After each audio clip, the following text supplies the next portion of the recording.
काहे भैया काहे उदास बड़ा हो? बतावा ना काहे उदास बड़ा हो? ए मर्द बोलत काहे नहीं खो? बोल। रुक सुन। हाँ अभी ना दिमाग खराब बा हमारा, तो चल जो चुपचाप। काहे भौजी बोलली है का? फौजी का नाम रतले अपना। काहे हो? बस रतले दिमाग खराब बा यार, का बताई हम। काहे बतावो मर्दे का भइल हो? अरे छोड़ ना रे बात ए के। मर्द जो दिमाग खराब भैया, तो बात मत करो ऊपर जो। तो बतावा ना मर्दे बतावो। ये चला कौन दिन तेरा के, ये चला भूखे अंबानी साला लड़ाई को के हमरा के जायरा के मार के तो का दिन तेरा के बोल ना का दिन साला डंडा से मार ले भी हमरा के मार के लतिया दे लिया साहब। वो से मार के छड़ के ढीले भी हमरा के साला भूखे जान सुकता हमार।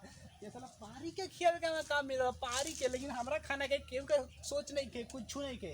तोरा घरे चली ते खीबे खाना, बोल ना खीबे। मर्दे का बात कर देलो मर्दे, हमरा त खाने नहीं के बनत। चल खाने के मतलब काहे मजाक कर लिया, साला भूख लागल बा हमरा। अरे मर्दे बात तो सुना हमरा से, एगो चीज लेके आइल बानी। अलेल बारे रे भूख तो लागल बा।